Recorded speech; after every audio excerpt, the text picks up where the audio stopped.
Hvordan husker du, da mor og far blev skilt? Jamen altså, jeg husker, at de tog os med ind i sofaen, og så sagde de, at de havde noget, de gerne ville fortælle os. Og jeg kan huske, at jeg sad sammen med mor, og du sad sammen med far.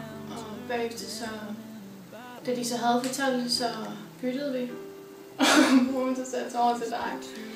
Og så kan jeg huske, at jeg græd helt vildt, og at jeg bagefter blev ude i haven og satte mig på min gynge. Ja, hvad husker du? Altså jeg kan bare huske, at mor lige pludselig sagde noget til dig, og så...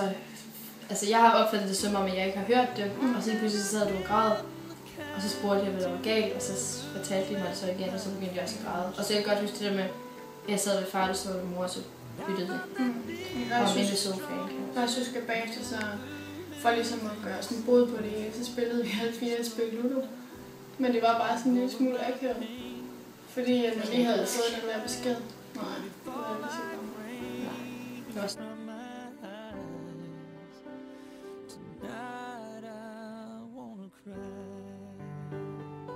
Hvordan husker du barndommen, da mor og far var sammen? Altså jeg husker, at mor og fars familie var rigtig gode, knyttede rigtig meget sammen, og det gør de jo også stadigvæk, når vi er til familiefødselsdag. Og jeg husker ikke min mor og far særlig meget sammen.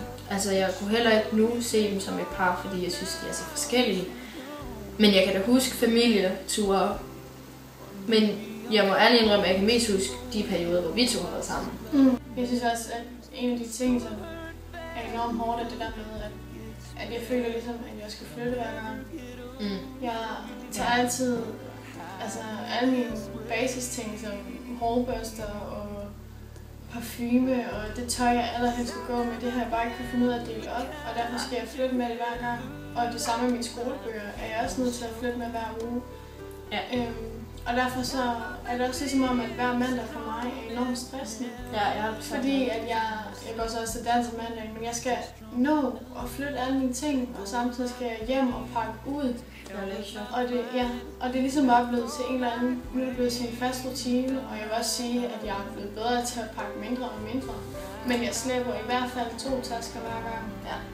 Men selvfølgelig, før i tiden, der kan jeg da huske, at jeg nogle gange tog dig i den der klapvogn, og så havde vi sådan en 7-8 tasker med, som vi gik frem og tilbage mellem mor og far. Men jeg husker, hvor vi var sammen med mor og far faktisk. Det har der også været meget. Men jeg synes også, at vi har været på ferie, alle 4 sammen, og har lavet meget sammen, hvor vi har spillet spil og spist og så videre. Men det er selvfølgelig rigtigt nok, efter de er blevet skilt, kan man måske bedre se, hvor forskellige mennesker de er, end da de var sammen. Ja. Men selvfølgelig, jeg tror helt klart, at det har givet os 2 meget, at vi altid har været meget sammen. Ja, og det har også hjulpet videre.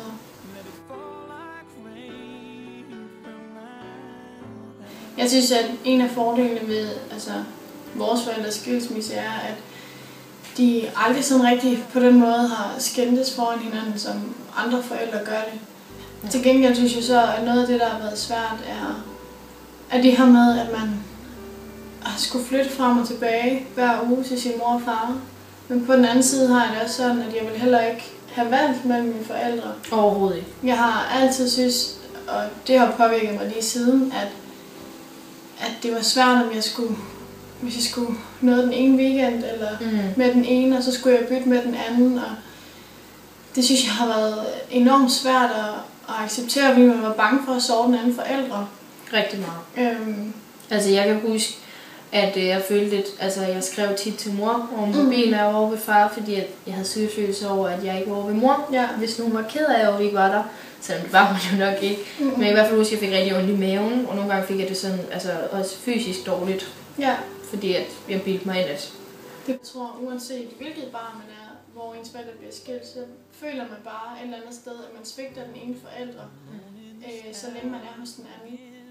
Og så er det jo selvfølgelig også for mig været enormt hårdt, at hele min idé om den gode familie og om den fantastiske barndom, jeg har haft, at det så lige pludselig bare eskaleret, fordi at jeg blev skilt, og det synes jeg bare, det har bare gjort mig enormt ked af det, fordi at jeg egentlig altid har haft det godt ellers.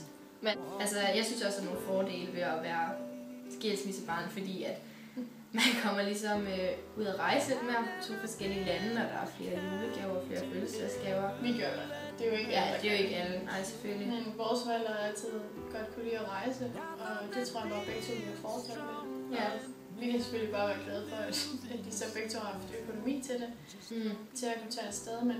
Let go of my pain, to hell with my pride, let it fall like rain from my